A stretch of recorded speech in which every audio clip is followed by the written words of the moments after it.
been hanging out with Hoist Gracie for 3 or 4 days. Did a little jiu-jitsu today. Can't beat that. All right, lead heads, welcome back to the Talking Lead Show. This is episode 220. Hope you guys enjoyed last week's episode where we had our kickoff to the Big 3 East interviews. We had CJ Johnson from Big 3 East Media, and we had Andre Dalou joining us to kick that off. And then our first interview, we had Maxim Defense, Michael Windfeldt, and then we had Kris Tanto, Paronto. You guys heard of him from Benghazi? Yeah. Yeah. And then we had Dave Boon Benton as well. So you guys go back to episode 219, check those interviews out. And we're going to be continuing our interviews from the Big 3 East in this episode as well. But first, we've got some serious stuff to talk about. We've got a world record. Is it a sniper shot or just a rifle shot? What are we calling it? Probably just a shot. Just a shot. Sniper shot. Sniper shot, somebody be dead at the other end, probably. Okay. I tried. You tried? On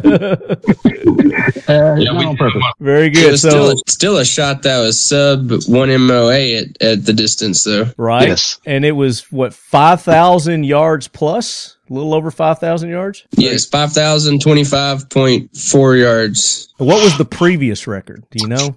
I think the Russians had like a 2.6 mile shot or something like that. So I believe the last one that was recorded here in the States that I saw was it was a little over 4,700 yards. Hill Country Rifles. Gotcha. Yeah, Hill Country. Joining us today, we have the team that made that world record shot. We've got Charlie Melton, ladies and gentlemen, joining us again. If you guys remember, Charlie was on a couple episodes back for our session 2 of optics training. So welcome back, Charlie. Glad to be here. And you brought your team along with you. If you would, go ahead and introduce your team from Charlie Mike Precision. Yes, sir. We have my partner, Philip Hodson. He's half owner of Charlie Mike Precision. And we have probably definitely one of the top 2 or 3 gun builders in the world, Brad Stair with Performance Guns. Very cool. Welcome in, guys. We appreciate you taking the time and joining us here on the Talking Lead Show. Of course. And talking about this momentous occasion. So, previous record held by some Russians. So you guys have brought the record back to America. Yes. So let's talk about what was your motivation for doing this? I mean, other than just beating out some Russians. I mean, that's motivation I didn't know enough. about them. Well, I would say the motivation is obviously to do most people think is the impossible, but I just started my company about a year ago, or our company about a year ago. So we're just trying to build up a reputation and get our name out there. So we came up with the idea of breaking the world record longest shot. Then I ended up meeting up with Mr. Brad Stair. He had what it takes and did an awesome job building the guns and the bullets. And we got together, came up with a plan, executed it, and came out successful. From concept to breaking the record, how much time did you guys have in preparation for this? We've probably been talking about it, Brad? Probably about 6 months? Yeah, about that. And on the talk about doing the shot, the preparation's been started 16, 17 years ago. All your life, right? The preparation has. Yeah, actually it is. It's 45 years. Yeah. I think I met Brad I met you at the SHOT Show last year, right? Yes. Yep. We crossed paths and got to talking, and turned out we built a pretty awesome relationship and came up with a good plan. And well, that's pretty amazing. I mean, you guys in 6 months, just putting everything together and then making the shot and then breaking it. I mean, that's relatively quick if you think about it. It is. So let's talk about the equipment that you guys used and the preparation that went into this. Talk about how you guys sat down and planned and prepared for this.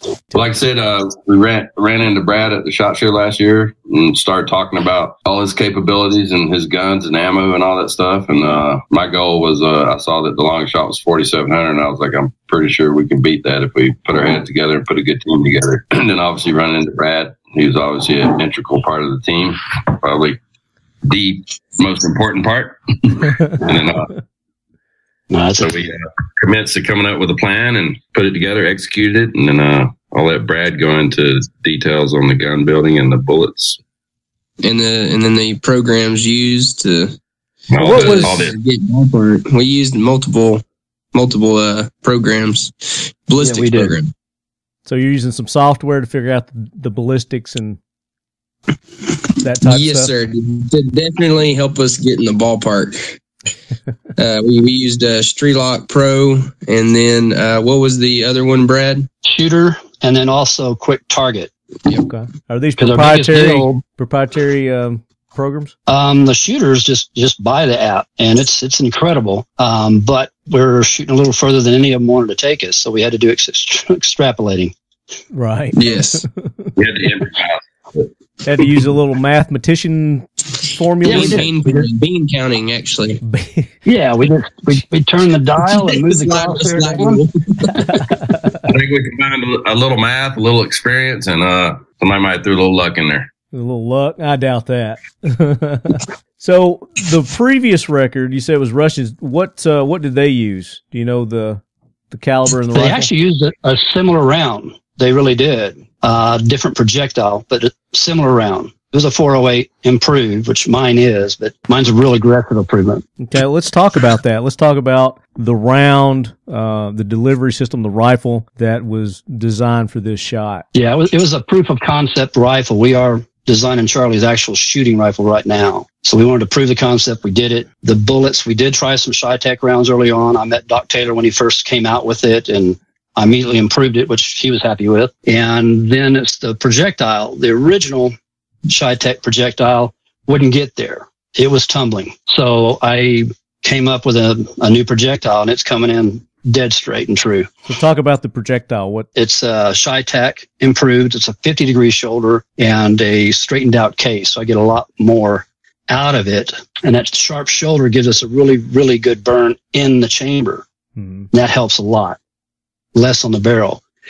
And then the Projo itself is a full solid, and it's just one I came up with. The looks of it, I did it more like an airplane wing and gave us a little more midsection than the original, and it proved out. It's a 420 grain. We're running it just under 3,100 feet per second. Oh, wow. It's nuts. But that gives us what we need. A standard Chi-Tech would hit at about 300 feet per second. We're still over 840 feet per second on target. Wow. So it'd be like getting hit with either a 44 Magnum or a light 500 Smith. You're not going to like it. It's not going to ruin your day, definitely. No doubt. Yeah, definitely going to feel it. You'll do the job. So to develop that bullet, that round, were you using these computer programs to get the trajectories and grains and all that? No, actually, the bullet was a little trial and error, building two or three different bullets, and I had this one down, and I knew it would be there, and we proved it did. It's got to fly straight. And the windage was phenomenal. You could have stood 2 feet away down there, and he wouldn't hit you. I don't think I want to do that, but we had people like 20 yards on each side. 20 yards on each side, really? Yep. Mm-hmm. Nice. They're believers. So this was almost 3 mile shot. Is that right? Yes. About 260 yards shy of 3 miles. 260 Correct. yards shy of 3 miles. So that's how many football fields was that? Like over 52? Yeah, 53. Just to try to give our listeners a visual on that. I mean, it's a long way. Yeah, it was a flight time of 12 seconds from the trigger pull. 12. Okay, that was one of our listeners' questions. They wanted to know how long it took. So it took 12 seconds from trigger pull to impact. And then you could hear the sound. What was the sound, Brad? Like whenever they were down at the target, they could hear the crack of the round, and then the bullet still had 6 seconds. Yeah, 4 to 6 seconds is what they had to move. Oh, wow. Yeah. That's fun. And then the bullet rose to elevation of about 1,600 feet. Correct. Yeah. So 1,600 feet, and then it's fallen. So it peaked at 1,600, and then it came back down. What elevation were you shooting at? You guys are in Utah, right? Right. We're about 5,300 feet. 53. And how far above elevated over the target were you pretty much level? The target was actually above. It was above us.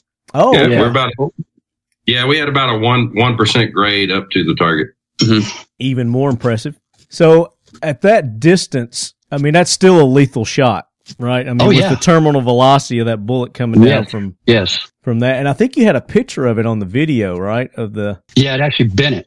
It bent it a little bit. Mm-hmm. And what size was the target you were shooting at? That was 40 inches, under a minute of angle.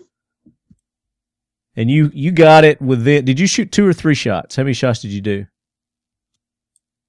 We got one actually in the target, everything right underneath it. We just kept it in the same group. Right. So, I mean, it was, for that distance, it was a tight group. Yes, it was. I mean, so. Yeah, it's probably like a 20-foot group around it. So practice rounds, but the ones we had flagged were under three-quarter MOA. So that target group is pretty much the size of like the hood of a truck. It's about the size of a hood of a truck, would you say? Yeah, Nissan. Yeah. Do what? Nissan. A Nissan? What kind of steel were you shooting at? Was it AR500 steel? No, everything kind of fell apart. A lot of things happened. That the guy that was going to make the targets out of AR500, which we're kind of glad he didn't now, because that plate would have weighed about 400 pounds. Holy crap. This was boilerplate that I had laying around. We had to make the targets, actually finished them on one of the days we're supposed to be shooting. So we didn't care about destroying the plate. Oh, no. I mean, the target was irrelevant as long as you hit it, right? Yeah, correct. Now, if that had been binary, how cool would that have been? Oh, yeah, but there's a lot of signs. We were out by Dugway Proving Grounds, and that was not cool. In fact, shooting towards their gate. I'm sure you gave them heads up, right, that you were out there doing that? No. No? They found out. They found out. Okay. Eventually they found out, right? They did. Actually one of the guys came out and witnessed the whole deal, so it was cool. Yeah, another good piece of information that probably people might have questions about is the correction that we had to do for just Spindrift and Coriolis effect. So talk about that for our listeners who don't know what that is. Explain that. So Spindrift is, whenever your bullet is leaving the barrel, your barrel twist is twisting the bullet. So the bullet is coming out spinning, which stabilizes it, but it also, at long distance, it will cause the bullet to spin in that direction. Like a slider on a baseball pitch. Right. Right. Okay, so, and then of course Coriolis effect is the curvature of the earth, rotation, and depending on what axis that you're shooting at, and so that can make a bunch of differences. But for just Coriolis effect and Spindrift, we had to make 12 minutes of correction. That's without wind. Everything else, that's just that's 12, natural effects that you've got to correct for. So yeah, exactly. 1 minute at 5,000 yards is 50 inches. So 12 times. So it was over 500 inches of correction just for the physics of the bullet, Spindrift and Coriolis effect. Right. That's no other kind of wind, temperature, temperature, humidity, pressure. Right, that's in a perfect situation. Right. So then we had to make corrections for wind and all those other variables that are in the equation. So it was definitely pretty wild. You do the math on over 500 inches. I mean, it wasn't no easy feat. How many shots did it take to get on target? We hit the target on the 7th shot with our batch of rounds. Nice. And as far as distance goes, no problem with the distance on those shots? You just had to... No, not at all. We literally have a picture of the group that we have on the ground, because... at that distance, if the wind died slightly after we pulled the trigger or halfway through the shot, the bullet would be off or, here, just a little here and there. Right. And we actually had bullets that landed within 2 inches of each other. Oh, wow. Because you could see where the bullets hit on the ground, because they'd make a mark in like a little divot and then come out, and then you actually could find the projectiles about, I would say, 50 to 60 yards from where they made impact in the dirt. What kind of velocity is that bullet coming down after it's hit its peak? You guys know that? So we're still at 800. Well, coming down, not sure, but we're still going 850, 870 feet per second. Yeah. Mm-hmm. And the bullet was fully, the bullet was fully stabilized too. It was coming in, at a good angle. So and you said that was a 420 grain bullet? Correct. Wow. That's a big bullet. That's a chunk of metal. What kind of metal were you using for the bullet? It's called a 360 brass half hard condition. That's what she said. Yeah. Works for me. Huh? What? So is that a special kind of material that you use for this? It's normal for doing solids. Most people use that same exact stuff. Gotcha. So let's talk about the rifle itself. You specially designed a rifle for Charlie for this. Let's talk about that. What went into that? Actually, it started out as an Armalite AR30 receiver and chassis and a 338 Lapua. Okay.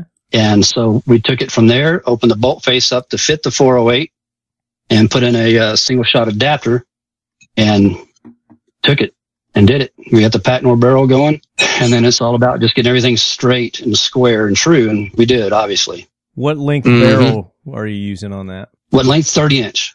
30-inch barrel? Right. What was the overall length of the rifle?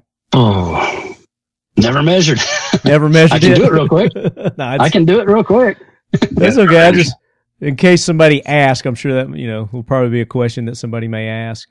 I would say about, I'd say it's about 5 foot. Might be 6 foot. It was almost tall though. Of course, Charlie's 9 feet tall too.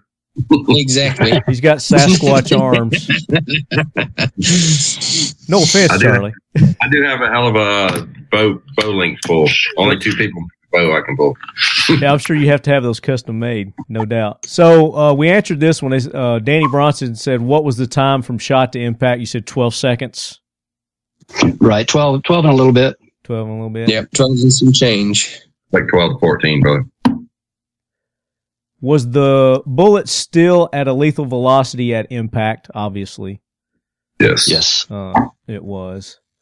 How much further, this is Justin McConnell, how much further do you think you can effectively engage a target now that you have completed this historic shot? I'm thinking 6,000 is going to be our next one. Oh, yeah? I think we can get there. Yeah, I've got a different bullet in mind. I'm going to go a little bit lighter and then go faster, and yeah, I think we can pull it off. Pull off another 1,000 yards? Yeah, I think we can. The max effective range that we pulled up through Quick Target was 8,000. That's just where it would go and just land. Wow. Yeah, that's what we said. It's hard to imagine. I mean, how do you see that? What did you guys use for optics? How did you see the target what you're shooting at? I mean, did you use a telescope? The one we wanted to use was an IR. Yeah, we did. And actually, the binos were seeing the hits. Yes, we were actually very blessed to with the conditions too, with the Mirage, and I mean, you could see them with 10 power binoculars. Oh, really? Now, of course, once the sun came up and it started cooking things, it got bad. So we had to definitely. Perfect. Yeah, early in the morning, I mean, you could see the splash from looking through binos. But we had Leica spotting scopes and Vortex, and right on binos. Right on binos. Right on 10X. Yep, they're right on the HD binos. They work awesome. Just so happens to be the official optics of Talking Lead. Right on. Yeah. Right on, man. Absolutely. Yeah, those binoculars are phenomenal. Absolutely love those things. So you guys you were able to see it with the 10X binos then, huh? Mm-hmm. Yes. Very cool. Now, what kind of rifle scope did you say you were using? For the shot, we used it's an older or Night Force 12 to 42. 12 to 42. Right. But we were using it at reticle, which is 21 power, and it was flawless. Wow. We were going to use the Valdata IOR, which would have been just as good, but we ended up not getting the adapter for the TAC HQ, the periscope deal. Yeah, the mirror system. Taco. Yeah, the taco. It's called what? The taco? We call it that. It's pretty funny. It's a TACCOM HQ company, yeah. And it's actually called the Charlie, the Charlie model. Nice. Charlie Carrat. Yeah. And it can give you anywhere from 0 to 400 minutes. 400 minutes. Yeah. 400 minutes of elevation correction without having to put some crazy rail on your rifle or anything like that. So and you can just take it on and off. It comes on and off. Yeah. So it's really a great concept, and it definitely had a huge part in helping us make this shot. Yeah, and we did have a ring system from Ivy that's adjustable from 0 to 195 minutes as well. So we had 600 minutes before we ever even touched the scope. We used 421 minutes of angle. So you talked about the conditions. You guys had pretty favorable conditions out there in Utah. What was that morning was perfect. What was the temperature? It was 68? 62 degrees. 62 degrees, 62, I believe. Yeah. But I think it warmed up to about 66 or 68 when we actually made the shot. But yeah. Yeah. So when you guys are reaching out further, with these shots, the technology is probably not there for a lot of this stuff, and it leads to innovation. Like you design the whole rifle around this round that you guys developed. So innovation in our industry, I love to see that. I love to see people trying to go, push the envelope and beyond, and that's exactly what you guys are doing here. What kind of new technology do you see maybe coming from this or advances? Actually, we're using it. That mirror system is phenomenal. That gun can go from a 0 to 100 to 6,000 yards. Wow. Because of that system. It's nuts. Yep. Before you'd have, like you said, rails. You'd have guns that were only good for one shot, one thing. This one is multiple. Can do any of it. Yep. Yes. What's the weight on that rifle? Around 17 pounds. It's not bad. Yeah, way lighter than a 50 cal. I can tell you that. Yeah. What was your trigger system you used? The one we actually had on it was a Jewel 6-ounce trigger. What about your bolt? Original Armalite. I just opened the bolt face. Okay, so you just did a little modification to it. Yeah, a little quick. So for your next breaking shot, you're going to go up to 6,000. You're talking about maybe doing a different round for that. You'd have to design a whole nother rifle for that, right? Or at least barrel. I don't. No, I do not. No? Okay. That's what's cool. No, do not. Now, I don't want you to give away any secrets, obviously. Talk about it as much as you can. Well, yeah, I'm going to go a lighter projectile and bring the speed up and keep it within our realm. And the twist in the barrel, it's not a problem. I can actually run between 350 and 450 grains of bullet and be fine with this twist. Yeah. Yeah, when you increase the speed, yes. Are you still going to plan on doing it in Utah? We haven't even talked about going out for the 6 yet. Not sure. Yeah, our window of opportunity might be kind of closing a little bit out there in Utah, huh? Does it snow there, Brad? Oh, nah. The license plates tell you the best snow on earth, buddy.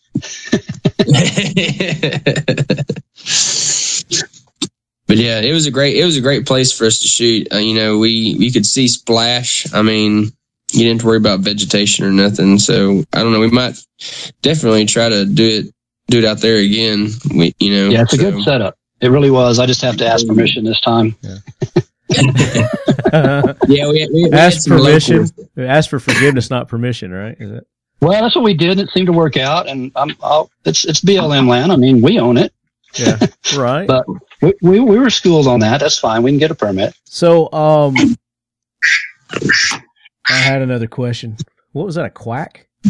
Talk about that. That's okay. How many different camera angles did you guys have on this? That's the other thing we didn't have. They didn't show up. We were supposed to have 2 film crews be there, and one of them was getting married. Yeah, no kidding. Why didn't you call me? No kidding. Yeah, we should have had you come out, but next time we definitely will improve the camera crew. Yeah. Yeah. So we had the bullseye camera system set up, and it caught part of the shot, but it's just too impromptu for that. Like I said, everything is left to us. Yeah. The guys just didn't come through. One's getting married, one's in the hospital, so we can't blame them, but more notice would have been cool. Well, you got my number now, so make sure you call me for this next one. Yeah. Get old Lefty out there. So world record, is this an official world record? Are you guys in the books on this? Who recognizes this as the... No, I don't think so. It's more for us, for our data anyway. We know what we can do and didn't know there's actual rules. We've seen them, so we know what to do for the next one. Okay. Talk about those. What are the rules? We need to actually talk to Brian a little bit about it because he's keeping us to a 36-inch plate, and that's not really fair once you get past, a minute of angle. That gets really small. So I want to talk to him about that. And then 3 shots, rifle can't be shot 8 hours before. That's all pretty good. We can do that. Yeah. And then the witness needs to be an ELR range master. So we've got those. We've got it covered. Didn't really know. It was more for us than anything. Oh, sure. So this is an unofficial world record as it stands right now. Right. We have you guys have all the documentation. Yeah. I mean, you've obviously proved it. And like you said, it's more for yourself at this point in time, but that's what the next one's for. So next one will be in the books. Will this be like a Guinness Book of World Records kind of thing, or?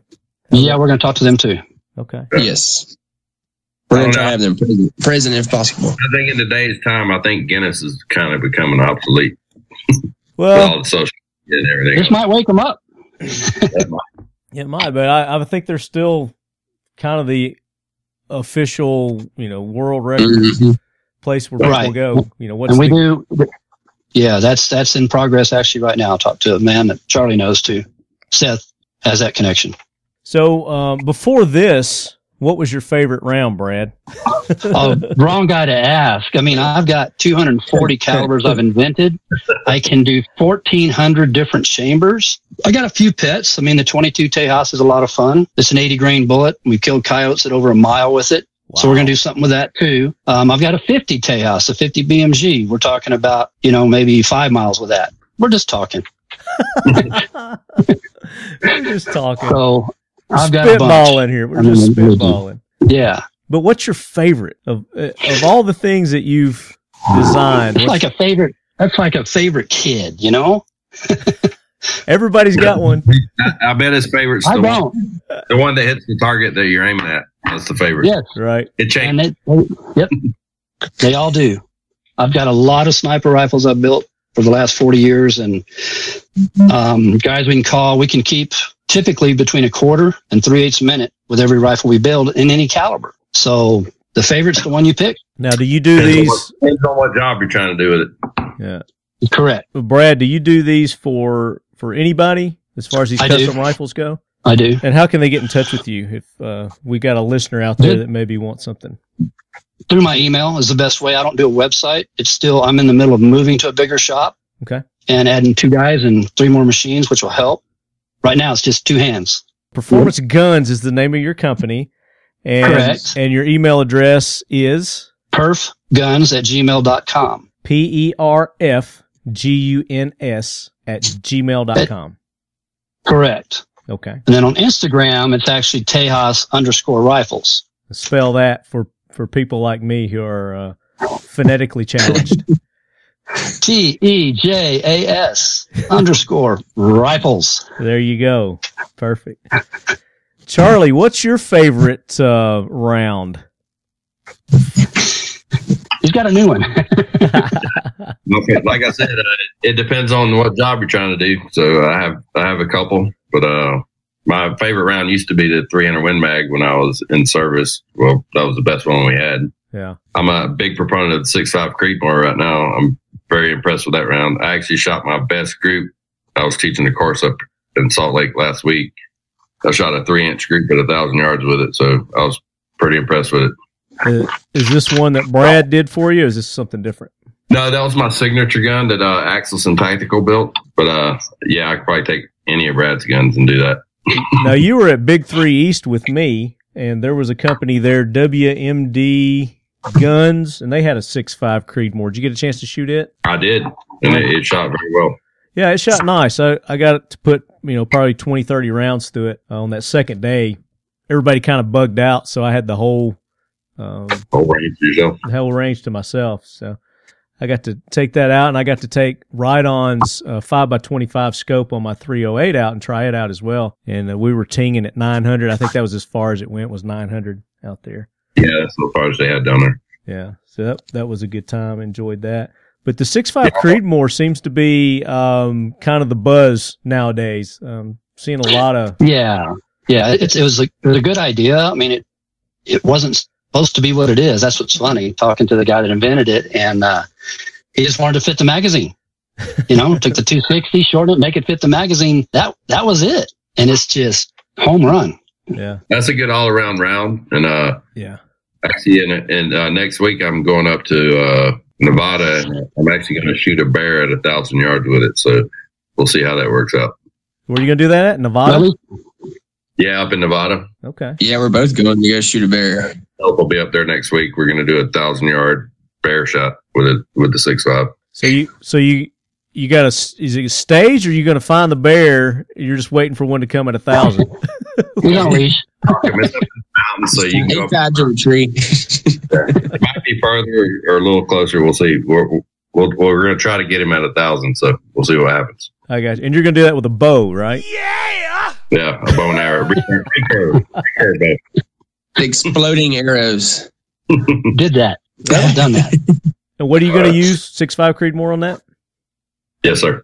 Okay. We're gonna use a 6.5 and maybe a 3.38, huh?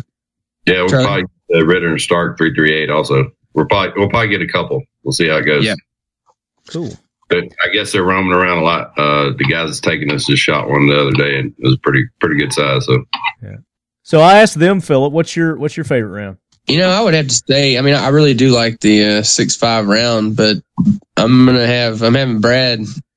He's going to be building me a 7mm STW Tejas, or 7mm Tejas, that I'm pretty sure I'm going to just completely fall in love with. Okay.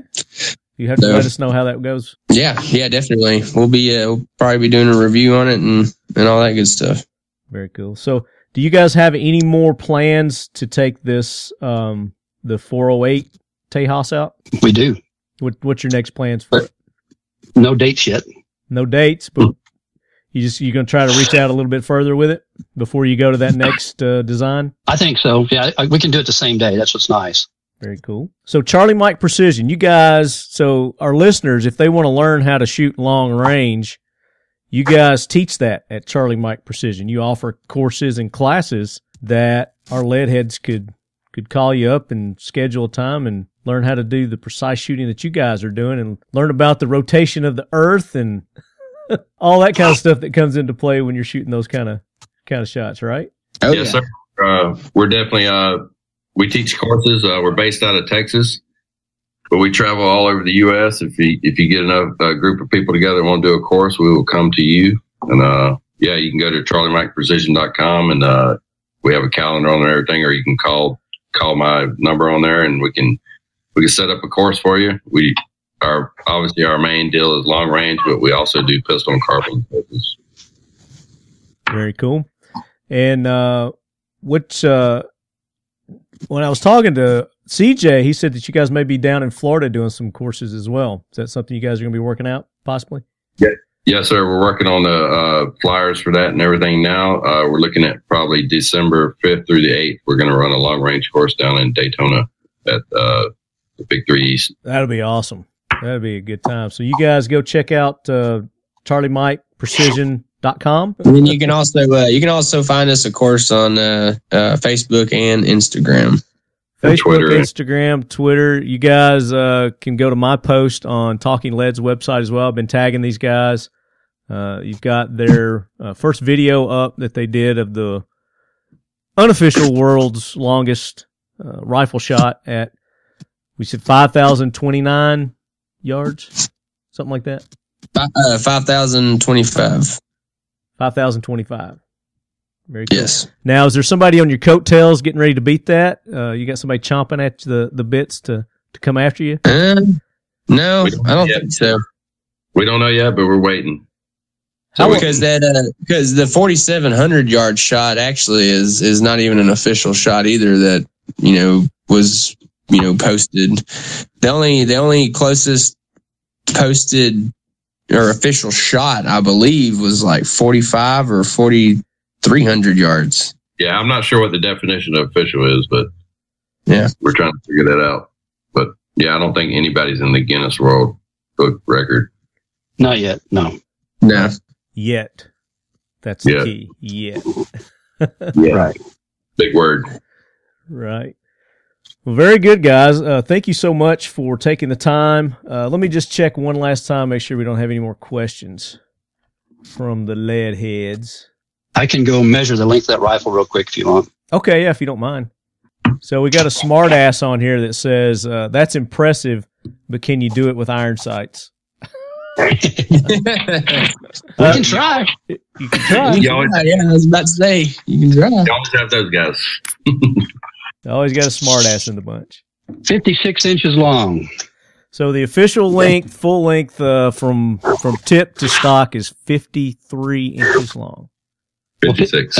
56 actually, and the buttstock's adjustable for me or Charlie, so it can go probably 55 to 57. Well, guys, again, thank you so much for taking the time. Congratulations on a unofficial world record shot. We'll go ahead and call it official here on Talking Lead. There we go. That's what I'm talking about. So one quick last time where people can get in touch with you, Brad. Perfguns@gmail.com, and then Instagram is Tejas_rifles. Charlie? Yep, go to charliemikeprecision.com is our main website, and we're same thing, Charlie Mike Precision on Facebook, Twitter, YouTube, and all the social media outlets. All the social medias. Check them out, guys. Check out the videos. I've got them posted on our social media. And then you can go to Charlie Mike's social media as well and check out the videos. Any plans putting any more videos or anything out? Yeah. Just let people know, too, we're redoing our website right now, so there might be some technical difficulties for the next few weeks. Okay. So we're redoing that. If you guys have trouble getting in touch with Charlie, you can get in touch with me, and I'll put you guys in contact. 10-4. All right, lead heads, more show coming up. The Talking Lead. Knights. Talking Lead, I get it. Knights Templar Glock. Yeah. That's cool. That's a good edge. Isn't it? Yeah. You like the serrations? No, I do. That's like call us dragon scale. I was going to say it's like what I was thinking is dragon chainmail, like medieval. Right. That's what it's for. That's it's like awesome. a dragon scale. That's awesome, bro. Hells yeah. I like man. it. Put that there. All right. So what I'm going to do is just give you a quick heads up. I'm just going to talk. Okay. So, because we are talking lead. We are talking lead. Sometimes we talk lead, sometimes we don't. So the last guys were like really loud. Okay. So they jacked up my level, so I had to. Those bastards. Freaking Richards. Those damn Richards. Those damn Martys. Richards. I love that. All right, lead heads, we are back, and we are continuing our coverage of the Big 3 East autumn, fall, whatever you want to call it, edition. Rain, monsoon season. Monsoon season. We got rained out again today. It stinks, but it happens. You can't control Mother Nature. Nah. You know? Mother Nature happens. Well, this is Florida, man. Right? It is known to rain down here a few times, yeah. And maybe didn't slow anything down. Maybe get a hurricane or two. Yeah, it's hurricane season. If you're holding an event during hurricane season, just expect there to be a little bit of rain, just a tad. Just a tad. Just a little bit, yeah. Just a little bit. So we got a table full of guests. I'm going to start from left and go to the right. Or maybe I'll go and skip and get the My left or together. your left? Which left? Well, as you're looking at us on the radio dial, it'd be your left to right. Got it. Okay, got it. So we've got joining us today Michael Windfeldt, and Michael is with Maxim Defense, and we're going to learn more about Maxim Defense. So just hang tight. And this is a gentleman that I've been waiting to get on the show a long time. We've done some videos with him. Guys first talk about their products. NRA, we did a little interview with Miss Julie. But we got the man himself joining us today, Mr. Steve Troy. Hey. Troy Industries, ladies and gentlemen. Welcome. Thanks. Don't be over exuberant. Just calm down. Calm down, dude. Steve, lower your voice. Too loud. Pumping the brakes. Right. And you know, we got a little music intro for our next guest. Mike, well done, man. That was awesome. And Mike, I'm going to let you introduce our next guest. Our next guest is our brand ambassador, Kris Tanto Paronto. Hey, what's happening out there? What's up, Kris? Welcome to the show, man. Thank you for having me. Now, would you like me to call you Tanto or Kris? Doesn't matter. Just Whatever. Dude's good. You go with dude? Dude is always good. You can't go wrong with As long as dude. I don't call you Richard, right? Well, It's an inside thing.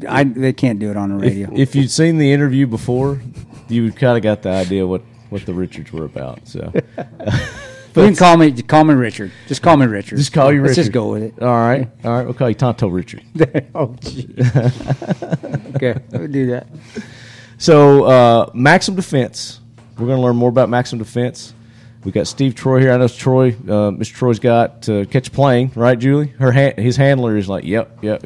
So we want to find out what's the latest and greatest going on with Troy. Okay. So tell us about it, man. Well, I see a suppressor here sitting in front of me.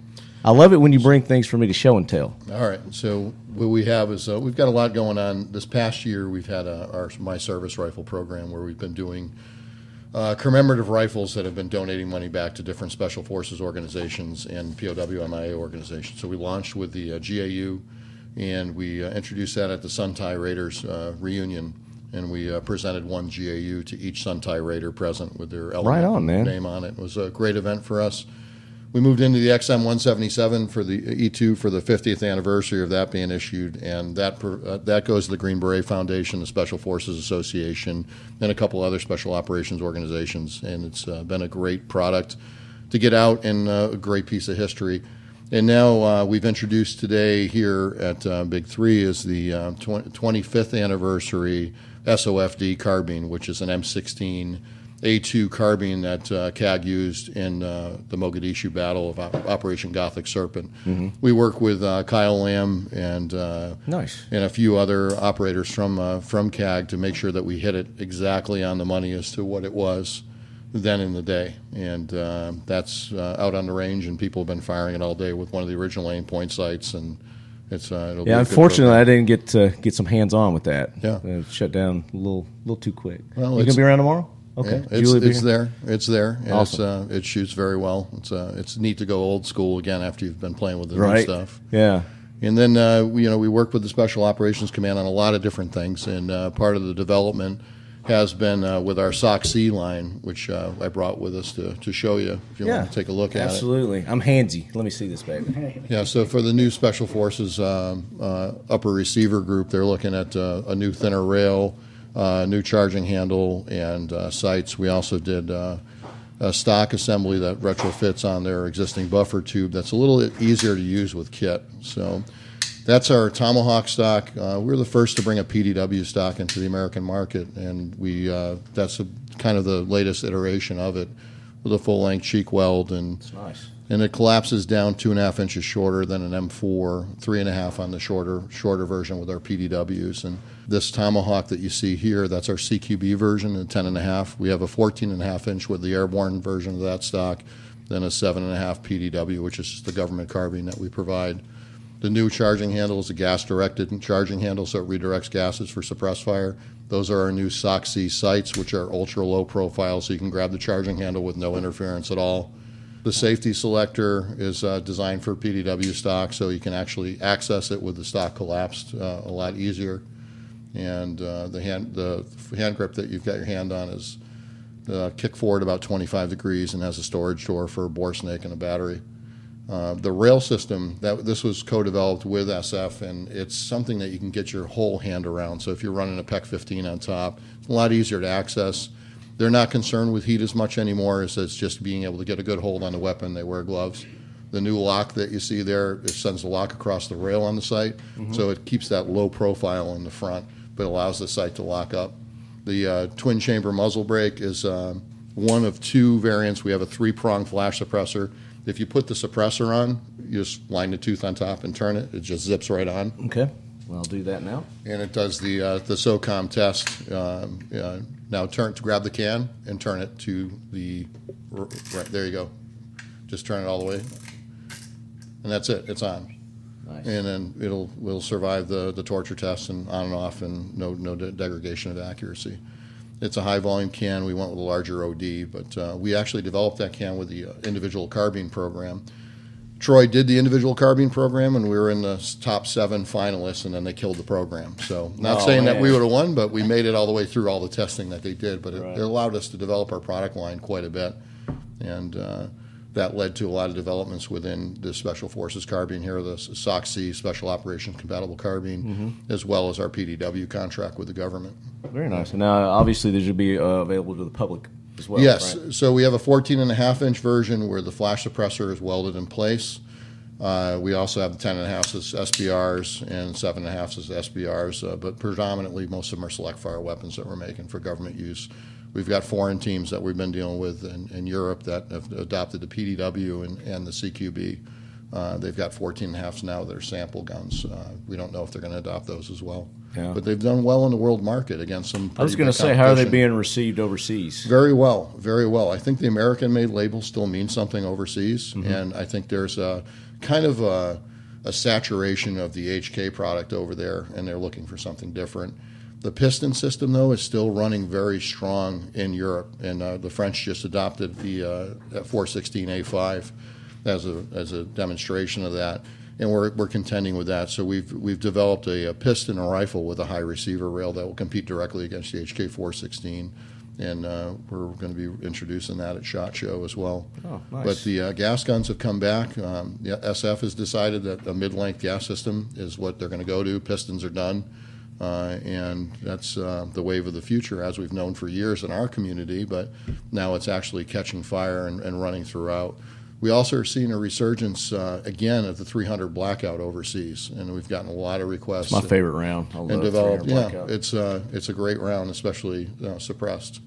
So our foreign market is what's keeping us going right now in our capacity.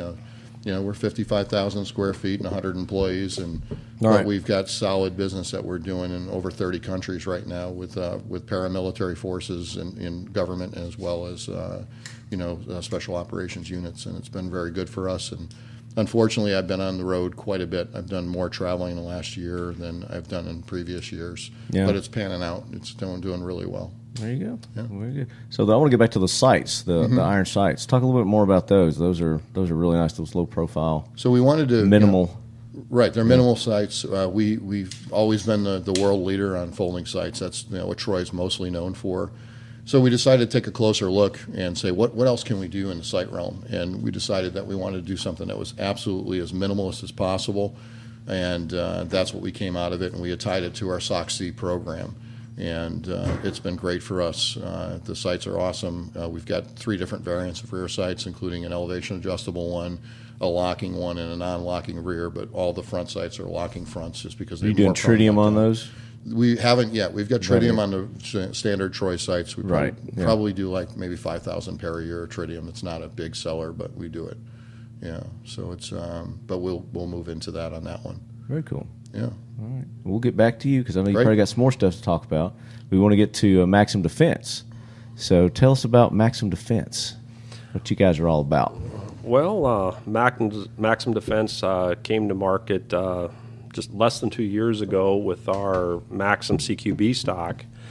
And the Maxim CQB stock came to be that Maxim is primarily a defense development company, and we had a contract to develop a PDW style stock that did not require a proprietary bolt carrier group.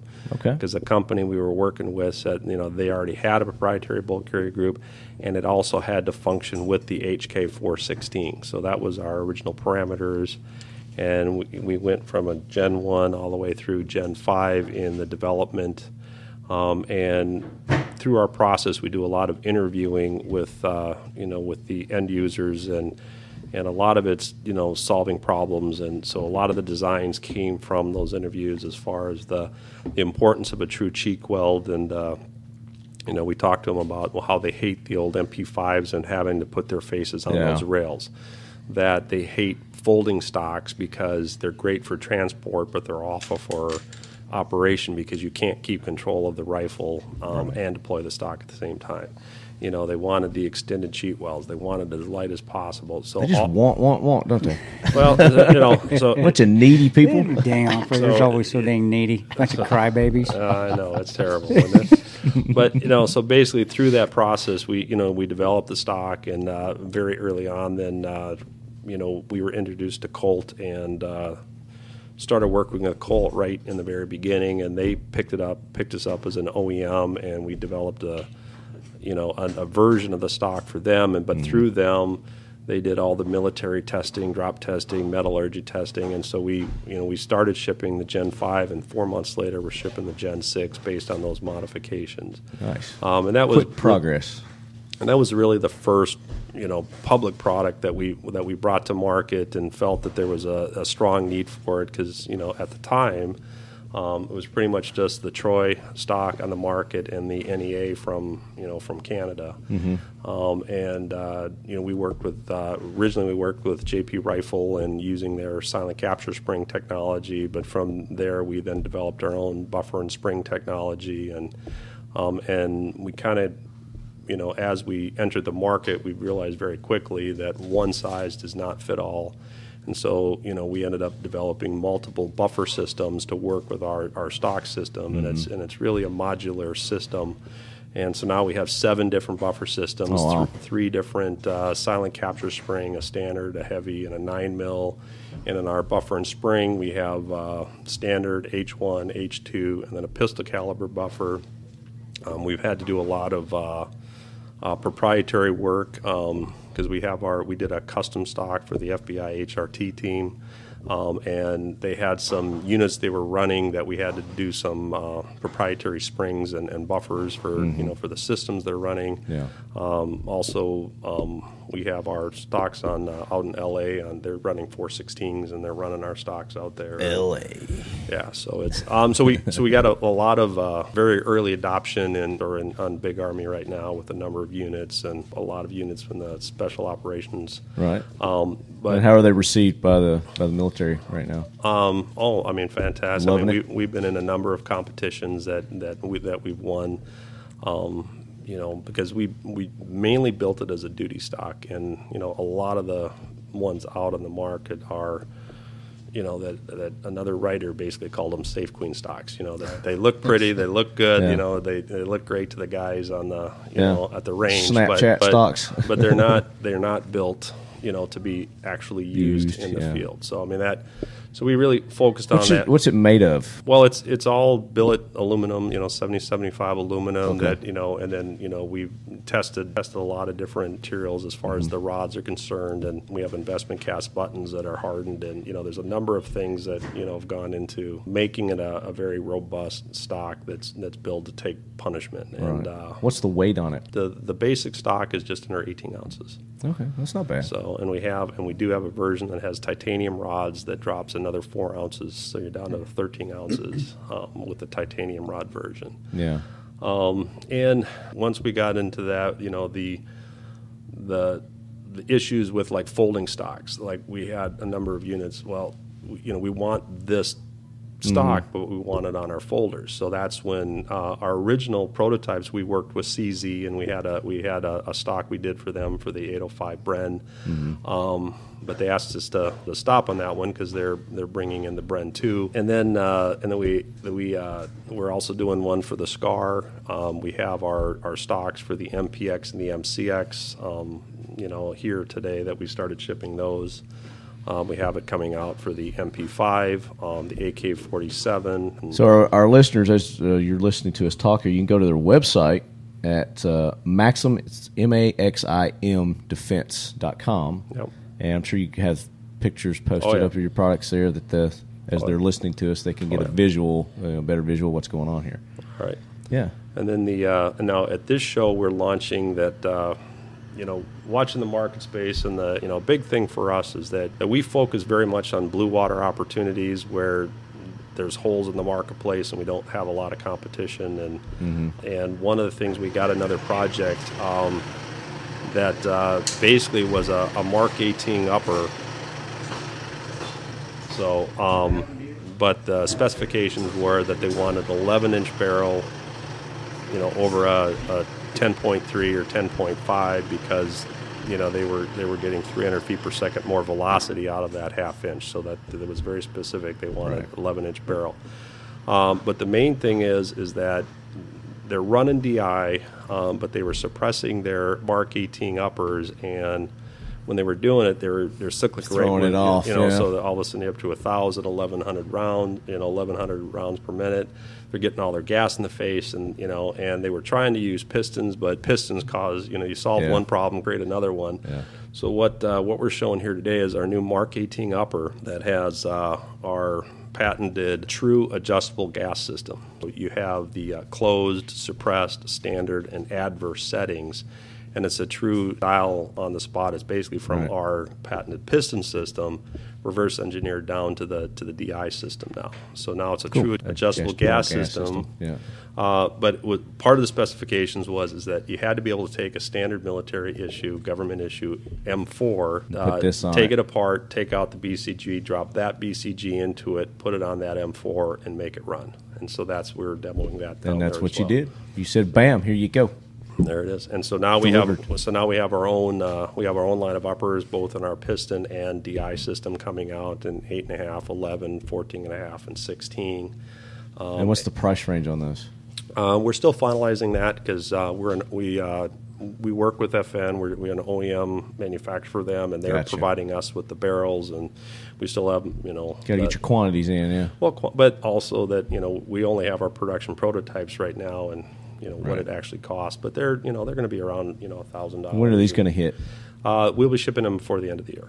Okay. For these, and then we have time for Christmas, ladies and gentlemen. Yeah, absolutely. So, and then we have some other great stuff coming out at SHOT Show. So, okay, stuff you can talk about here, maybe. Or you gonna wait till SHOT Show to release that? Well, because we are the show for exclusives. Hey, good catch over there. Way to go, Butterfingers. Hey, I'm not dropping the iPhone. Yes. So, I would just say no. Saved by the Magazine. We'll come back to that. Play that one off. No comment. What? Yeah. We'll come back to that. So you've been sitting over there awful quiet, man. I'm just step up to the mic. Talk to us. I'm just talk to the Leadhead I'm Nation. just a pretty face. That's all. Just another pretty face. I don't think there's room. I don't think there's room at this table. For I got these guys. These guys are like gun. I just say ditto. Can I just say that? Ditto. Ditto. We're done. Good. You just know how to make them go bang, right? That's all it is. No, that's all with. When I came in with Mike, that's all it was. It was, hey, we want some guys that have pulled the trigger down range. Can you take a look and try these things out, and will they work? And I remember, I think I just come off a flight because I was speaking in St. Paul or somewhere. Was it St. Paul, St. Cloud, something St. Cloud, and I came in a range. I pulled the gun out and pulled that rifle out with the butt stock on it, and started utilizing. Like, holy crap! And I think the first thing I said is, I wish I would have had this in Benghazi. I think that's what I said. I wish I had this downrange, and there's marketing genius. Oh, pull your shirt off here. Here, I got a tight. Let's take a picture. And all of a sudden, then it just gets posted up. But really, it was having some experience with the Ranger Regiment, with 19th Special Forces, with the Global Response Staff, with the GRS guys there in some of these areas. I liked what Mike said, because I said, hey, he said, we'd like to bring you on possibly as a brand ambassador. I said, well, it may look cool, but if it doesn't work and I don't like it, you can put my name on it. Yeah, because if this is going to guys downrange, it's not going to. You're going to be taking more lives than losing lives. Right. You got to be able to do that. And no, I tried it. And it was night and day. Passed the test. It was very easy. I mean, you just put two rifles together. Said shoot this one with the. And I don't know what the competitor butt stock was. I really don't. But I remember just trying them both. Like, holy crap! There is a significant difference between what he's making with the buffer system and also what I liked is getting at ground level, because now you're not just being able to you can have an influence on how it develops. Getting with research and development, and then him being smart and bringing on my brother-in-law is Dave Benton Boon. Come on, so now we've got two, because he is the brain, and he'll tell you he is the brains of the operation. I'm the pretty face. He's the one. Here, try this again. What do you need? Boon's the brains. Boon's the brains. Tano's just Tano's a smart ass that just can talk a lot. But just being on, so now getting involved from the ground level and seeing the success and being able to give her input, say, this doesn't feel, just the general, what an operator would say. Well, I don't give a crap about revolutions, 500 feet per second. Does it feel good in my hands? Does it shoot? Does it work? Is it malfunctioning when I take 50 shots compared to 60? That's what an operator wants to know. I don't care about the dang diagrams, and I don't care.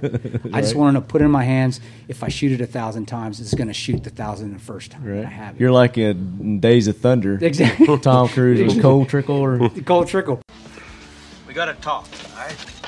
All right, Harry, talk. No. on the radio during a race. Now, you want to run right on the ragged edge all the damn time, you got to tell us what's going on with the car. Well, you just want to change the way I drive it. Maybe. Well, maybe you could set up the car so I don't have to change. Well, I'd be happy to. You just tell me how. Well, what do you want to know? Well, hell, Cole, you're the driver. If you think she's running loose or tight, tell us. We give a turn here, take some wedge out there, we'll win some races. That's all there is to it. I can't do that. Well, why the hell not? Because I don't know what the hell you're talking about. Well, how do you mean that? Because I don't know much about cars, okay? Well, hey, Cole, that don't make you a damn bit different from any driver I ever met. No, I mean, I really don't know. I don't know what you just said about a turn here and wedge there. I don't know. I don't know. How could that be? What's the difference? They told me to get in the car and drive, and I could drive. He's like, well, how's it feel? And that is what he said. I don't know all this stuff. I just drive how cars. it feels. And is it gonna work every time? Is it gonna work when it's gummed up? Is it gonna work when it's clean? Is it gonna work when it's raining? When it's cold. When it's hot. Exactly. Yeah. And that's the benefit too. And then Mike saw that, and he took our, he does. He listens to us. Begrudgingly sometimes, but he still listens to us. But also he does. He's like, that's going to cost me some money. It is. Yeah, but what I liked what he said too is he said, I want to make sure that the guys, this is going to improve and increase the chances of people living on the job. Which ultimately that's what all your goals are. And that sold me right there. And just again, the product itself, it's outstanding. I haven't had anything. I can't say anything bad about the buffer system and their butt stock and what they're moving forward with. And also when they utilize our input and they want to make it for guys that are going down range and not just shooting at the range, it means a lot to somebody like myself. Absolutely. And again, he lets me be my smart jackass self. I don't have to take the good with the bad. Yeah, exactly. Right. It helps. So get the full package. Yep, that's it. So I'll let. And Steve, Steve is again brilliant with what he knows on the weapon systems. systems. CJ was sorry to interrupt. CJ was saying something. You guys are getting ready to do a collaboration together, working together. I guess the training company, Tanto's training company, is going to be down here. So we've got just under 100 employees, and we've been taking to the range with the engineering staff as we go out and do our test fire. We'll grab employees from different sections and bring them out, and just to give them a familiarity on the weapon systems that they're building. So now what we're going to do is CJ is going to bring his training team up there, and we're going to do a company event, which is going to allow everyone to shoot, train, just to give them enough understanding of how the weapons are actually employed in combat. Mm-hmm. And then what the good guy reward is going to be that our stellar performers, we're going to give them kind of as a bonus the chance to come down here and train with Chris's guys. And Julie thinks that she's an award winner already. She's already. I think she's going to have to recuse herself from this. But what she doesn't know is she doesn't get she's to come. got the inside information. Right? You do not. But somebody's got to answer the phone. Can you say stress fires, Julie? Because you will be running. I tell you. Stress fire. That's stress fire. So Chris has been up to our factory, yes. and he knows that we try to put up a lot of images of stuff being used in combat to give the employees the appreciation of what they make today is what somebody's life will ultimately fall upon if this thing fails on them when they need it, especially like a backup iron sight. I mean, if you need that, the shit's hit the fan a long time ago. It's like, so it gives them an understanding of quality and having the ability to actually use the stuff under a stress condition. It gives it even more kind of an effect of understanding the importance of quality and what they're doing. And we've got a great team. I mean, it's a great idea. I mean, a lot of companies, people just build the stuff. They've never even used it. They don't know what it's used for. I always said build it as if you had to carry it. And in the state police, they went out and bought rifles from Smith & Wesson. It had nothing to do with it. But when I got issued my patrol rifle, it had a Troy sight and a Troy handguard on it, and I didn't even know that was coming. I was like, "Holy shit! I got to live by my words." Right? Yeah. But it adds a whole other level of pride in their work. Yeah, it does. So it really does. It's going to increase the quality, and like you said, it's going to ultimately be the best for the people, the end users. It's going to save lives. Absolutely. Yeah, and then the input thing, like Maxim does too. It's very important to listen to the end user because he and I, as inventors and designers, we see it a certain way. And left to our own, we'll never finish it because we're always going to want to tweak it here, tweak it here, tweak it here. Start another project. But the second thing is these guys have a very particular interest. I mean, I did 23 years in the military as just a security forces guy. So I was a machine gunner for 5 years, a grenadier, and then a team chief. And what we use our weapons for there is a lot different than what the GRS guy would be doing. Yeah. But we get an appreciation for, how that thing is in roll and what is it like getting in and out of vehicles and where you're, doing cleaning and operating. And, that's a whole different role for me as a security forces member or a state trooper than what it would be for Kris and GRS or from an SF team, that's operating out of a 22-inch long bag where, having a Maxim stock on a Mark 18 is going to make a huge difference of your crucial. footprint of going into an area which is denied access in a uniform, right? So, having that ability to shrink your gun down is key. And this is a big marketplace. Like our stocks are probably side by side in a lot of theaters, and they're both offering a quality product that's going to be serving them in a way that, hey, stuff in that Mark 18 with a SOP mod stock and bag doesn't work out so well. Put a PDW CQB stock on it. Now you're talking, and you're not degrading the reliability with a system like that. From a operator standpoint, you're increasing the reliability, right? Because it's better made, and just the comfortability of it, and the ability to access. But just the way it's made, it improvements. Just improvements. And there is it's a wide marketplace, and as he said, or as Kris said, there's a lot of people out there. Like we were the first to bring it in, and Maxim went and did some improvements on it that did some things early on that made a difference, and have it. It's a different system, a different approach, like captured spring. I saw that, and I was like, wow, that's really thinking outside the box. Right. I mean, everything else kind of the same, but that makes a difference. And then we've gone in different directions in generations, like proprietary bowl carriers. A lot of people didn't want that in the beginning, so we came up with a Gen 2, that kind of thing. And the whole thing is when it comes down to it, they're both quality equipment. And if an operator can get that and it can improve their mission and be able to provide all the better, right? It's just definitely, Very cool. Now, does his butt stocks fit on your rifles? Yeah, they're universal, interchangeable. Okay. Well, there you go. That sounds like a personal question, doesn't it? Bend over. Let me see if that. Keep it clean, Tanto. Come on now. I'm sorry. This ain't a family show. I'm just kidding. Those damn butt stocks. We can be as dirty as we want. So let's talk about. Anything else you guys want to talk about? So we're just this training thing with working with CJ. And he's got an incredible background also as an operator in the military. Many people don't know about it. The Carnivore. Yeah, that book Carnivore, it says it all about his character and him, and we know what Kris has done, and it's incredible what his team had to endure because of a lot of bureaucracy and other crap. Oh, and man, it's unbelievable. Yeah, unbelievable, and it's just I appreciate both their service and being involved with them on any level. And it was an honor to have Kris up to the factory, and I got to tell you, the employees took notice that he was up there. They knew who he was and what he had to put up with. A hero. Yeah, no hero. Well, I'll say that. Heroes are dead, but he did the right thing at the right time, and unfortunately, our country let him down. So. But that's why we continue to do what we do. And people, CJ and I, with me and Dave Boone's tactical company, Battleline, that we're not. CJ and I are friends from our Blackwater days. You don't realize how small the community is, and him offering us to be able to utilize. Adam. All those guys. Actually, we had a basically little class reunion out here just at the range with the guys in Q. Nice, Q. But y'all had the whole team here. CJ allowing Battleline and us to make this one of our home bases. We use 88 Tactical out in Omaha, but in December you can't train out in Omaha. Can't do it outside. Yeah. So with CJ coming and saying, you can utilize this place. Here's another home base for us. Yeah. And that's just by friendship, and that's just by being able to work with each other and guys still getting along and doing the right things. Say, hey man, you're my buddy. Let's work it out. And then the whole industry benefits because now you've got operators that are actually running systems, and the industry's listening to the operators and building the systems accordingly. And again, it's just improving.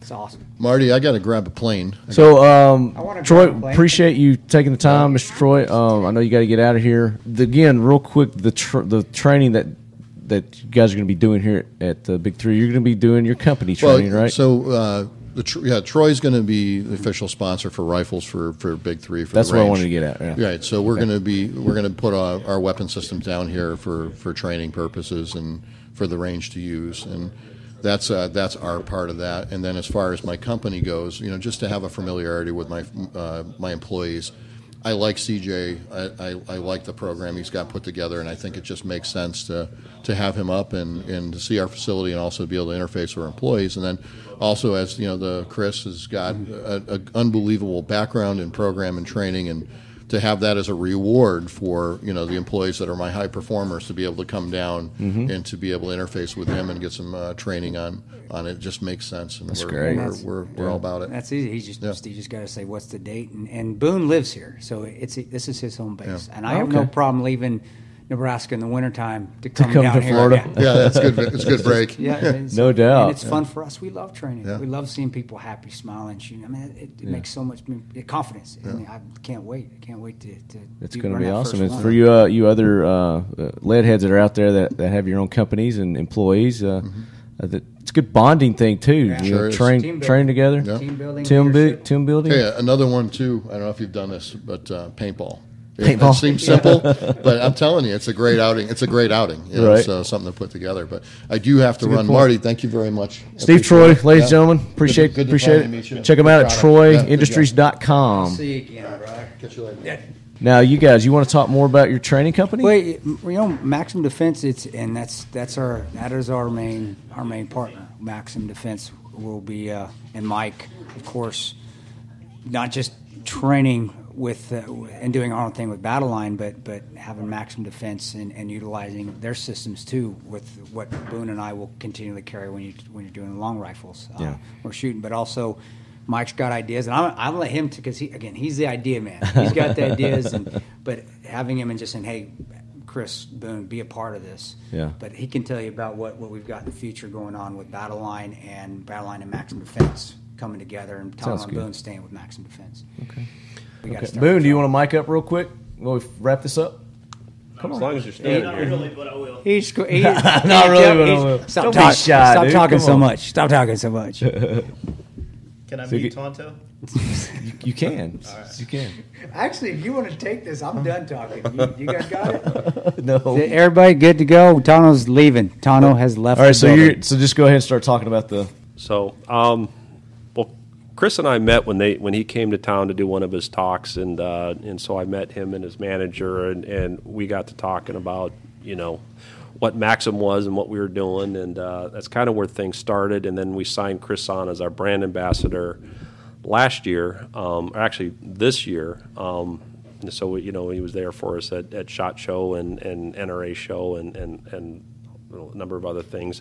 But in the meantime, Kris has partnered with Dave here, and they started Battleline tactical training. And basically, we started talking about, we want some sponsors to help, support and do this. So we signed on now as Battleline Tactical's name sponsor, and they'll be using all of our gear in their training courses. And Battleline Tactical is the name of your training That's our company, and and people can say, don't ask how, because every damn domain name out there is taken. Are you serious? So I can't think. All right, I'm done. I'm done. I'm done trying to think about this is what we're going to call it. So but so Boone has joined us in the meantime. So he talks say way say too hey much. to Leadheads. What's up, Leadheads? There you go. Grr. Grr. So what's your website where people can get in touch with you guys? Actually, they can. Yeah, see here I'm talking for him again. Battleline. We just go to. We have Battleline Facebook page, and they actually go to my website, KrisTanoParonto.com. Battleline. We're brand new. I mean, we've been gone for 3 weeks, a month. Oh yeah, brand spanking new. So the website, and I always take we'll have it up. I just want it to my specs, but the Facebook page is up, and then on my own website, people can contact us through there, and that's where you get ads. That's where you get we do the marketing and so forth, and also the schedule of when classes are coming up. The schedules and the type classes that you can do. Yep, but the actual Battleline Tactical website will be up. I'll be honest, I'm not happy with the company that's making it right now. I'm not going to put something out up until I'm ready to get it out. But we're still holding classes, and you guys are on Facebook, Instagram, and all that too, right? I am. The social medias. Are you? No social media. Boone don't do any of the social medias. Right. But for your lead heads out leave there, it up to him. We do have a class on Saturday, just a little small concealed CJ's letting us do out here. Out here? Yep. We'll be doing on Saturday out here at what time? What time are you starting, Boone? 9 to 5. He'll be here at 09. I don't start working for him then. So I got you. Class will be half over. That's right. And then real quick, how people can get in touch with Maxim? Primarily through our website, MaximDefense.com, and you on social media, Facebook, Instagram? Yeah, social media. You guys post all your new stuff on there, product. We're getting a lot better out of it. Just we were a little distracted for a while, but I got you. We're getting into the program here. So very good. I know you guys got a jet. Thank you for taking the time. It's been an honor having you on the show, Tanto. Thanks, Marty. Boon, appreciate it, man. Need to get more time with you guys. Maybe we can get just do a show, talk about you guys. Yeah, love to, man. Sometime in the future, we can do Skype or hell, I'll go wherever you guys are at and we can set up and do the show. Whatever. You guys gonna be at SHOT Show? You gonna be Oh yeah. Okay, I'll be at SHOT Show. I'll be at the Kel-Tec booth all week. Yep. You guys come by. You're more than welcome to come by. Also, we'll talk new stuff because you got new stuff coming out at SHOT Show. Are you going to be at Range Day? Yeah. Industry Day? Well, yeah. Come on, these guys will be out. We'll be out We're pulling triggers. lane 40, one of the machine gun lanes that they'll be shooting our new machine or submachine guns and stuff out there. Nice. So. Okay. Definitely come on. Just shoot. We don't have to talk. Just come on, shoot, man. Have a good Yeah. time. Well, you can't talk out there anyway. So damn loud. I try. I still try. Come pull some triggers with us. And I will do that definitely. Again, thank you so much. Thanks for taking the time. Leadheads, check them out. Social medias, websites, all the good stuff. We're going to be back with more coverage of the Big 3 East.